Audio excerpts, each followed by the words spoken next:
Halo, selamat pagi teman-teman. Selamat pagi Bapak atau Ibu dosen yang terhormat.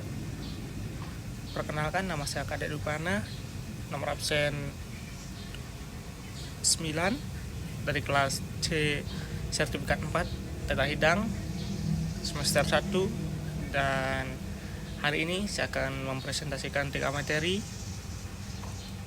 Yang pertama ada pengenalan dan pemahaman lintas budaya atau yang sering disebut Introduction to Cross Cultural Understanding. Di era globalisasi ini, dunia seakan sedang menyusut sehingga intensitas kita untuk terhubung dengan orang maupun budaya asing akan menjadi lebih tinggi. Terlebih apabila dihubungkan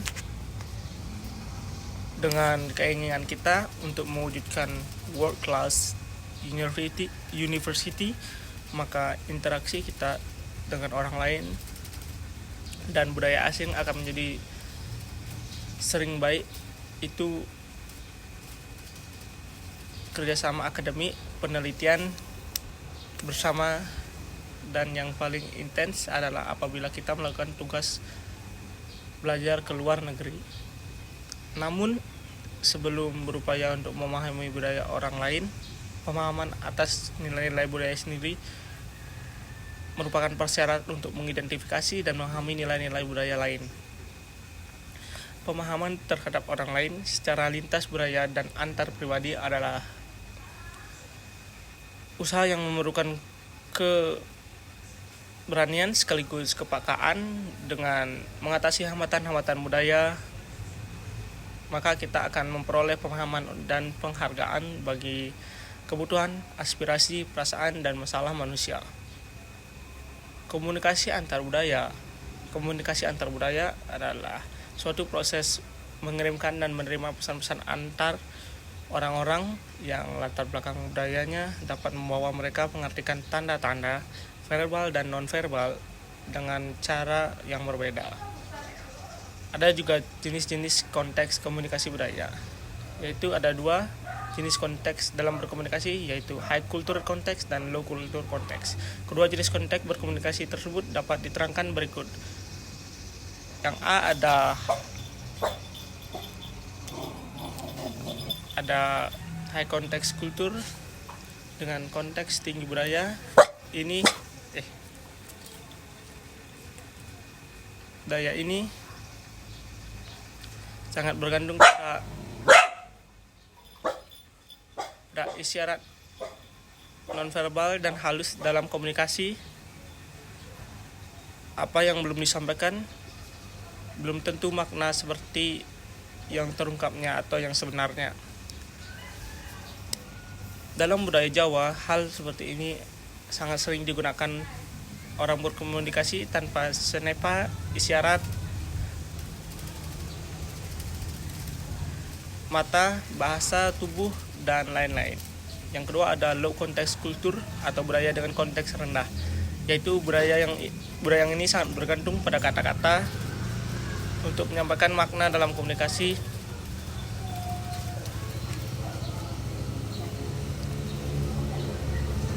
Apa yang disampaikan maknanya dengan ucapan verbal. Oleh karena itu biasanya orang dengan budaya seperti ini akan betul-betul memperhatikan apa yang dibicarakan oleh lawan bicaranya.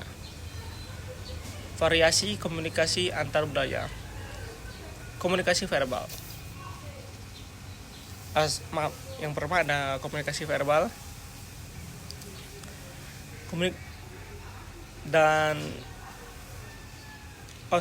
Dalam komunikasi verbal, pilihan kata yang digunakan dapat mempengaruhi baik tidaknya konsisten kita. Meskipun di suatu daerah kata-kata yang digunakan dianggap normal, ada kemungkinan di tempat lain kata-kata tersebut dianggap kurang sopan atau kasar,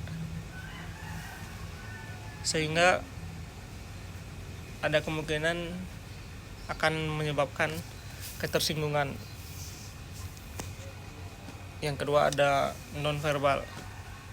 Tidak kalah menentukan dalam keberhasilan berkomunikasi adalah komunikasi non-verbal. Pada saat kita berkomunikasi non-verbal, orang lain harus diperhatikan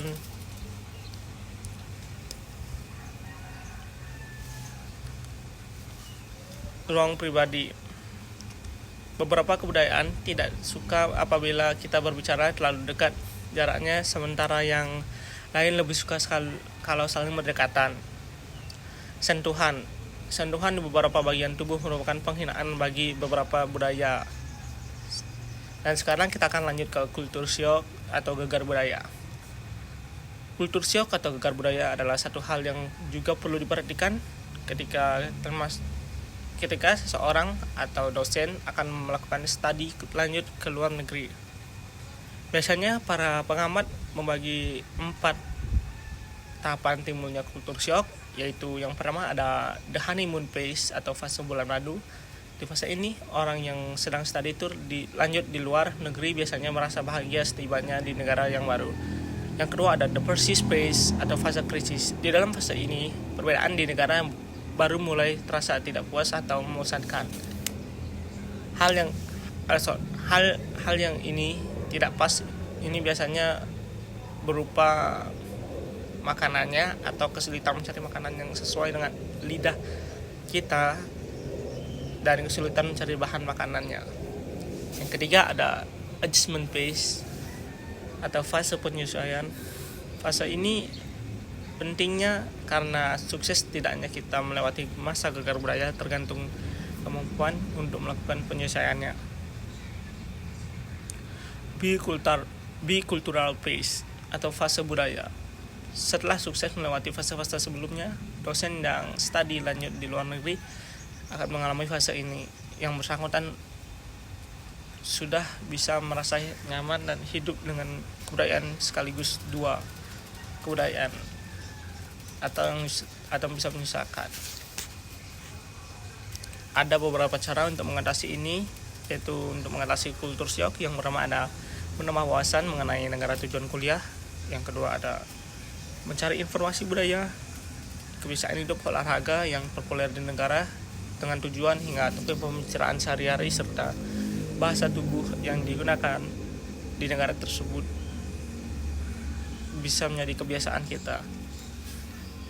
Yang ketiga, ada setibanya di negara tujuan, segera berusaha mengenali kehidupan setempat dan ketahui tempat-tempat penting seperti kantor, pos, tempat makanan, dokter, kantor pelayanan mahasiswa internasional. Sekarang saya akan menjelaskan ke pemahaman lintas budaya, etika melakukan komunikasi melalui telepon. Berkomunikasi melalui telepon adalah salah satu metode yang umum dalam bisnis. Makanya ada beberapa etika yang perlu diperhatikan untuk menelpon. Yang pertama ada menjawab dalam 3 dering. Etika pertama ketika menggunakan adalah menjawab panggilan secepatnya, sehingga usahakan untuk selalu menjawab panggilan telepon paling lambat atau paling lama setelah teleponmu berdering 3 kali. Yang kedua ada menyapa dengan ramah. Etika menelpon selanjutnya yang perlu diperhatikan adalah memberi sapaan dengan ramah dan positif. Yang ketiga ada memperhatikan bahasa tubuh. Etika menelpon selanjutnya yang perlu Anda ketahui adalah memperhatikan bahasa tubuh. Menurut intelijen bahasa tubuh tetap mengkomunikasikan perasaanmu meski Anda tidak berbicara secara tatap muka. Yang keempat ada berbicara dengan jelas. Melansir Mintel, berbicara dengan jelas adalah ketika kita menelpon selanjutnya yang perlu dilakukan. Yang kelima ada active listening, adalah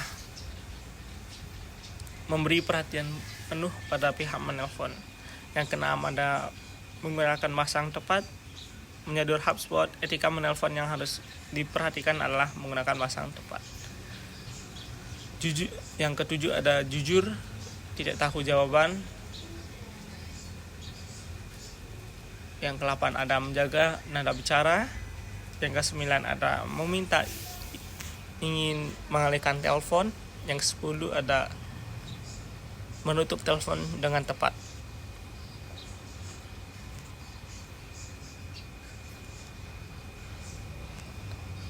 Sekian presentasi materi yang pertama, kita lanjut ke materi yang kedua, yaitu ada etika kerja yang wajib diketahui oleh staf hotel dan kru kapal pesiar.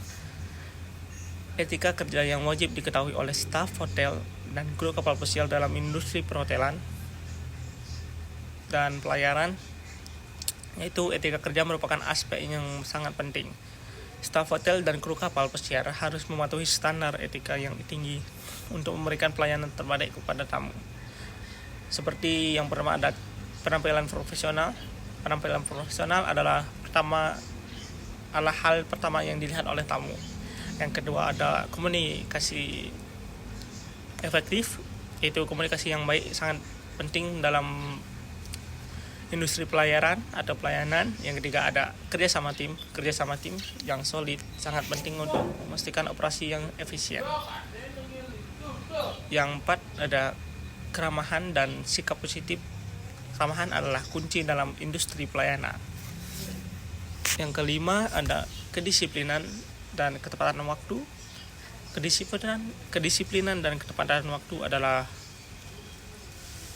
fondasi etika kerja yang baik, dan staf hotel harus datang tepat waktu dan siap untuk memulai tugas sesuai jadwal. Yang keenam ada melayani tamu. Staf harus menghormati privasi tamu dan menjaga kerahasiaan informasi mereka. Yang ketujuh ada manajemen konflik. Kemampuan mengelola konflik adalah keterampilan penting bagi staf hotel dan kru kapal. Yang ke-8 ada kesadaran budaya dalam industri yang melayani tamu berbagai latar belakang dan kesadaran budaya yang penting. Yang ke-6 ada inisiatif dan tanggung jawab. Menunjukkan inisiatif dalam pekerjaan tanpa menunggu perintah dan bertanggung jawab atas tugas yang dilakukan adalah bagian terbaik dari etika yang mereka punya. Yang ke-10 ada keselamatan dan keamanan tamu dan rekan kerja adalah prioritas utama.